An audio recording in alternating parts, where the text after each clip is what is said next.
예, 아버지가 남긴 미완의 과제라고 하는 내용으로 말씀을 함께 공부하고자 합니다. 다윗은 하나님께 죄를 용서받았습니다. 용서받았다라고 하는 건 다윗이 죽지 않았다라고 하는 것을 얘기하는 거죠.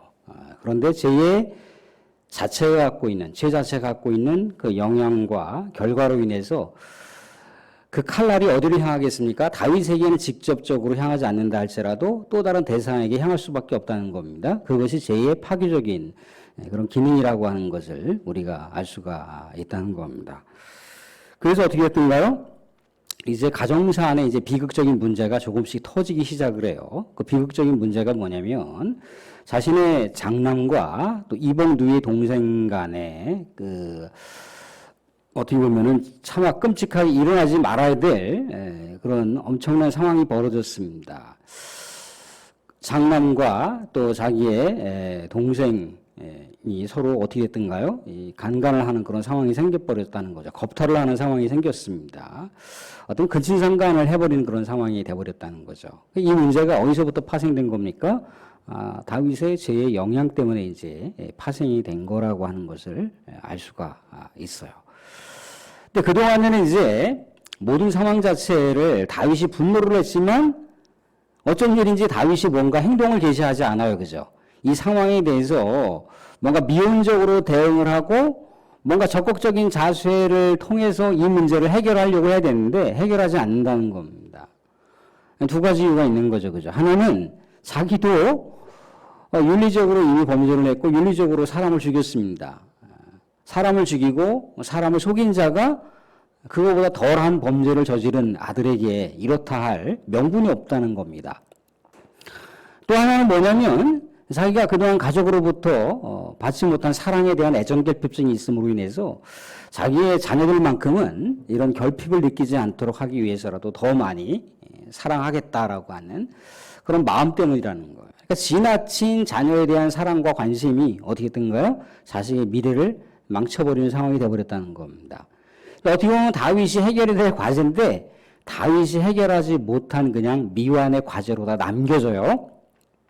이 미완의 과제를 누가 푸느냐면 그의 세 번째 아들이라고 하는 압살롬이 칼로다가 풉니다. 복수의 비극적인 그런 결말로 상황을 풀어가는 그 모습을 볼 수가 있어요. 시간이 이제 어느 정도 흘렀단 말입니다. 물론 2년 뒤에 이제 이 압살롬에 의해서 암논이 죽지만 결국은 나중에 5년 뒤에는 어떤 상황이 생기는 건가요? 5년, 7년 뒤에는 이제 압살롬이 칼을 형제들에게 겨누는 것이 아니라 자기의 아버지 다윗을 향해서 겨눈다는 거예요. 어떻게 보면 호미로다가 이렇게 잘 이렇게 해결할 수 있는 것을 나중에는 가래로도 막지 못하는 그런 엄청난 비극의 상황이 다윗 가문에 초래되고 말았다는 겁니다. 어떻게 보면 자신의 사랑하는 누이 동생이 배다른 형에 의해서 겁탈당하는 것에 대해서 가장 마음 아프게 생각할 그런 사람이 있으니 그 사람이 누군가요? 바로 누이 동생인 친오빠 압살롬이었다는 거죠. 아버지가 뭔가 그 상황을 명쾌하게 정리하지 않는 것도 않는 거거니와 또 뭔가 자기의 형님으로부터 사죄하는 어떤 그 사과에 대한 내용도 하나 듣지 못했던 그런 상황. 또 사랑하는 동생은 평생 일평생 동안 시집도 못 가고 청정 과부의 삶을 살아야 되는 그런 고통을 고스란히 누가 안고 있는 겁니까? 압살롬이 안고 있는 거예요. 그렇게 시간이 2년이라고 하는 시간이 흘렀다라고 성경은 이야기를 하고 있습니다. 2년이라고 하는 시간이 흘렀다라고 하는 것은 다윗의 입장에서는 그래도 자녀들끼리 그 아픔과 상처가 그냥 시간이 흘러 시간이 해결해 주는가 보다 그렇게 생각할지 모르지만 다른 상처받고 고통당하는 사람의 입장에서는 반드시 2년 동안에 어떤 일을 벌일 것이라고 하는 계획을 세운 음모를 꾸민 시간이었다라고 하는 것을 우리가 알 수가 있다는 거죠. 그래서 말씀 가운데 보면은 2년쯤에 이제 발하솔이라고 하는 곳에서 양털 깎는 축제가 있었던 거가 봐요. 그 모든 그 축제와 잔치를 누가 준비하고 있었느냐면 압살롬이 준비를 하고 있었다는 겁니다. 기분 좋은 잔치, 큰 잔치를 준비하고 있었다라고 하는 것은요, 뭔가 기분 좋은 일이잖아요, 그죠?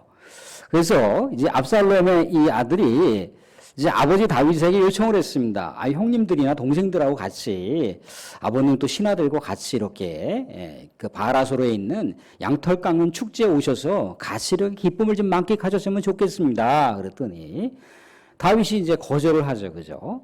그랬더니 다시 이제 압살롬이 뭐라고 요청하느냐면, 아, 그러면 아버지 형님이라도 꼭 같이 이렇게 함께 그 축제 가운데 갈 수 있도록 좀 허락해 주십시오. 그랬단 말이죠. 다윗이 의심이 없었을까요? 다윗이 의심을 했겠죠. 왜? 다말이라고 하는 자기의 딸로 인해서 두 아들이 지금 뭔가 불협화음이 생겨버렸잖아요. 철천지 원수 상황이 생겼단 말이죠. 그죠? 껄끄러운 관계라는 거예요. 껄끄러운 관계에 있을 텐데 껄끄러운 관계에 있는 한 아들이 껄끄럽게 있는 또 다른 상대편에 있는 아들을 초청을 한다. 어떻게 보면 굉장히 좀 어색하고 불편할 수 있는데 왜 굳이 그 자리에 참석할 수 있게끔 하려고 하느냐라고 나름대로 의심을 했지만 어떻게 해요? 다시 압살롬이 재차 요청을 하는 거예요. 아, 좋은 잔치인데 행복한 그런 날인데 같이 형제들끼리 좋은 시간 오붓하게 보내면 얼마나 좋겠습니까? 라고 이렇게 다윗을 속여버렸어요. 다윗이 두 번째 속는 거죠. 그죠? 다윗이 예전에 사울 왕에게 도망칠 때만 해도 얼마나 영적으로 예민하고 영적으로 민첩했습니까? 그죠? 근데 죄의 영향으로 인해서 다윗의 영적인 분별력이 이미 다 쇠감하고 만 거예요. 쇠락해 버렸습니다. 영적인 민감력이 떨어져 버렸어요. 영적인 분별력이 떨어졌단 말이죠. 그러니까 암논이 자기를 속였잖아요. 그죠? 큰아들이 자기를 속였습니다. 아프지도 않은데 아픈 척하니 병상에 누워 있으니까 아버지 입장에서는 아이 왕 위를 계승해야 할 큰아들이 지금 병상에 누워 있단 말이죠. 그러니까 뭐 너 부탁이 뭐가 있느냐 그랬더니 암논이 너희 노이동생한테 이렇게 오게 해서 뭔가 음식을 만들어서 내가 먹을 수 있으면 아마도 좀 몸을 회복할 수 있을 것 같습니다. 여동생을 좀 보내주시죠 라고 그렇게 요청을 했단 말이죠. 다윗은 모든 상황을 다 상실해 버렸어요. 그 상황이 어떠한 죄악과 범죄가 드러날지에 대해서 전혀 예상하지 못했다는 거죠. 한번 속았습니다. 또 누구한테 속았나요? 압살롬에게 속았어요. 압살롬은 전적으로 자신의 형 암논을 죽이기 위해서 지금 큰 잔치를 대설하고 자신의 수하 종들에게 암논을 죽일 것에 대해서 이미 다 음모를 판을 짰단 말이죠. 그죠? 그래놓고 아버지 다윗에게 속인 거예요. 속였단 말이죠. 근데 이 속인 것은 누구로부터 기인된 건가요? 다윗 자신으로부터 기인된 거예요. 이게 속임수와 죄라고 하는 것은요, 부메랑이 항상 돌고 돌아요. 그래서 자기에게 온다는 사실을 다윗은 몰랐다는 거죠. 다윗이 누굴 속였습니까? 우리아의 아내라고 하는 밧세바하고 간통을 하고 임신을 시켰잖아요. 그죠? 임신을 시키고 그 아들이 자기가 임신시킨 아들인데도 불구하고 자기의 아들이 아니라 바로 충복했던 우리아의 아들인 것 마냥 깜찍하니 속이려고 우리아를 전쟁 상황 가운데서 소환시켰지 않습니까? 그죠? 근데 우리아가 자기의 뜻과 계획대로다가 응하지 않아요. 가정에 들어가지 않습니다. 나중에 또 자신의 수하 용사였던 요압 장군하고 속여서 이 우리아를 최전선에 배치시켜서 죽이는 그런 엄청난 천인공날 범죄를 저질렀잖아요. 그죠?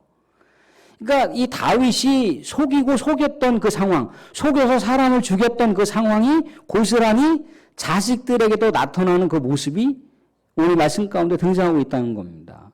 근데 그래서 어떻게 했던가요? 오늘 말씀 가운데 보면 이렇게 얘기를 하고 있습니다. 28절 보시면 압살롬이 이미 그의 종들에게 명령하여 이르기를 너희는 이제 암논의 마음이 술로 즐거워할 때를 자세히 보다가 내가 너희에게 암논을 치라 하거든 그를 죽이라 두려워하지 말라 내가 너희에게 명령한 것이 아니냐 너희는 담대히 용기를 내라 한지라 죽이라는 거예요. 죽이라는 거. 그래서 어떻게 했던가요? 죽였겠죠. 그죠?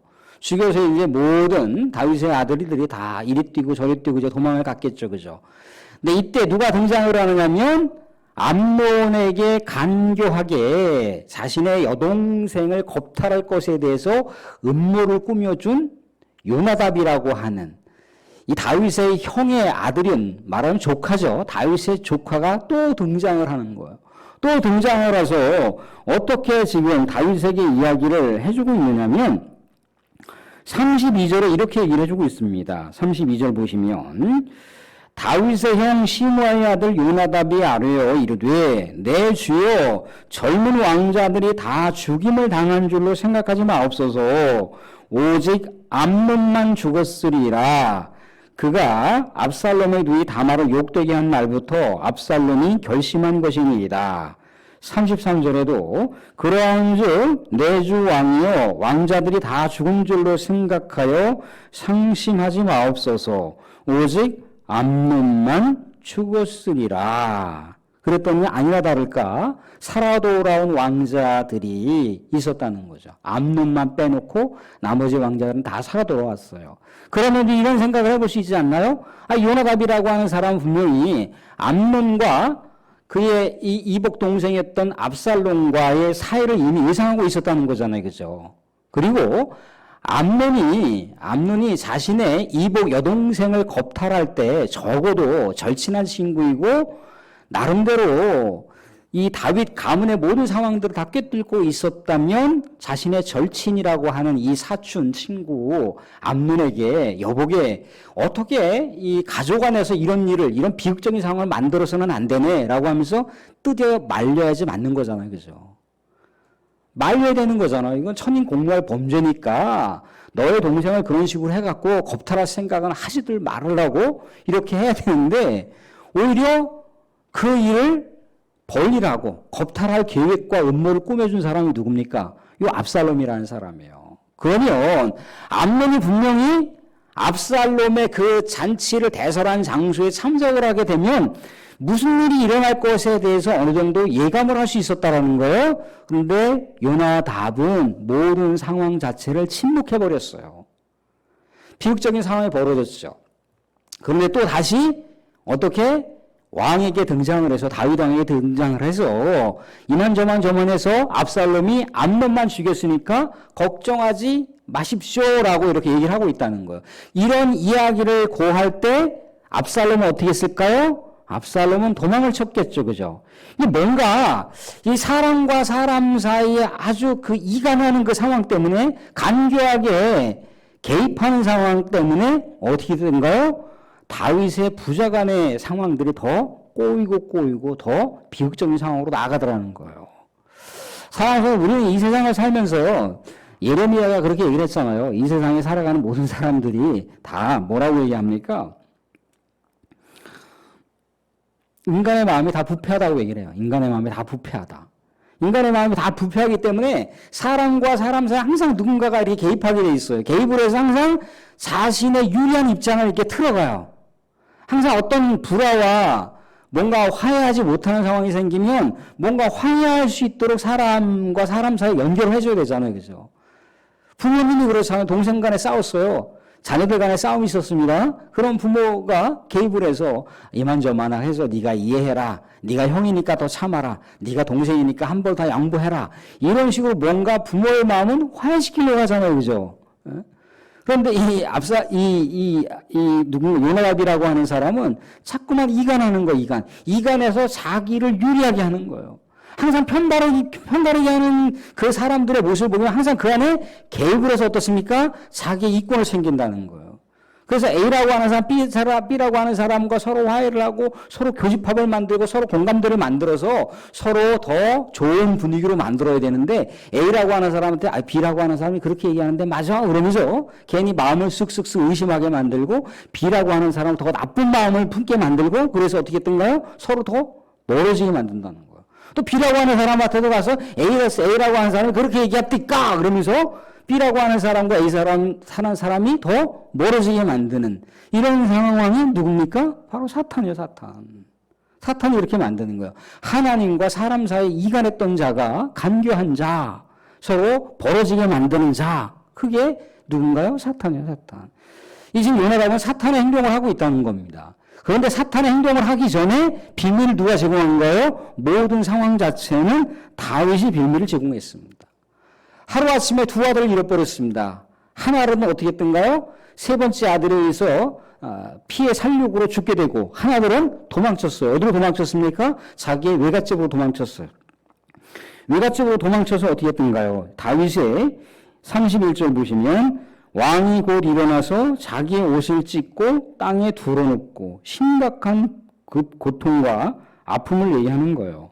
37절에 보니까 왕은 또 36절에도 말을 마치자 왕자들이 이르러 소리를 높여 통곡하니 왕과 그의 모든 신하들도 심히 통곡하니라. 한 가문이 갑자기 쑥대밭이 돼버렸어요.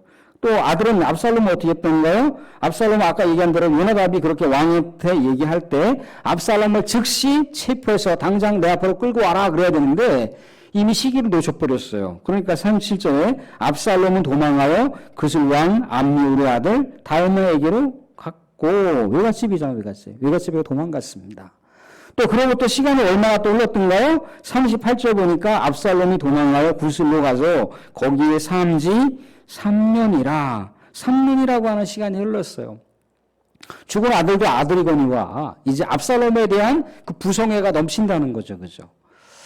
한 아들은 비극적으로 죽었기 때문에 그 비극적으로 죽은 아들에 대한 고통이 남아있고 또 비극적인 그런 살인극을 벌였던 아들에 대한 그 그리움이 남아있는 이런 양비론을 갖고 있는 다윗의 이 고통은 누가 만든 건가요? 자기 스스로가 만든 거예요. 자기 스스로가 만들어서 어떻게 했던가요? 이런 고통을 만들었다는 겁니다. 근데 사랑하는 성도 분명히 하나님은 다윗의 죄를 용서하셨잖아요. 그죠? 다윗의 죄를 용서하셨는데 그 벌은 용서했던가요? 벌은 남겨놓으셨어요. 우리가 말씀 한 구절 찾아보겠습니다. 출애굽기 34장인데요. 34장 7절. 예, 구약성경 134쪽입니다. 구약성경 134쪽. 예, 출애굽기 34장 7절입니다.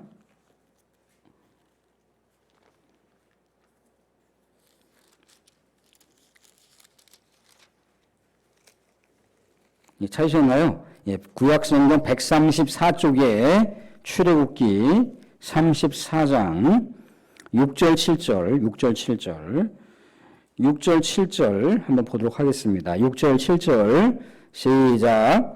여호와께서 그의 앞으로 선포하시되 여호와라 자비롭고 은혜롭고 노하기를 더디하고 인자와 진실이 많은 하나님이라. 인자를 천대까지 베풀며 악과 과실과 죄를 용서하리라. 그러나 벌을 면제하지는 아니하고 아버지의 악행을 자손 3, 4대까지 보응하리라. 하나님 용서하지만 그 죄 자체가 갖고 있는 영향력과 결과는 하나님이 남겨놓으신 게 아니에요. 하나님이 그 부분 처리할 수 있는 게 아닙니다. 그 부분은 대가가 남아있다는 거예요. 값을 누군가는 지불해야 된다는 거죠. 그렇지만 신약은 어떻습니까? 이 부분까지도 예수님께서 담당을 하시는 거죠. 그죠? 이 율법적인 죄를 얘기하는 겁니다. 율법적인 죄를 하나님 용서하셨다 할지라도 율법적인 죄의 결과 영향은 남아있다는 거예요.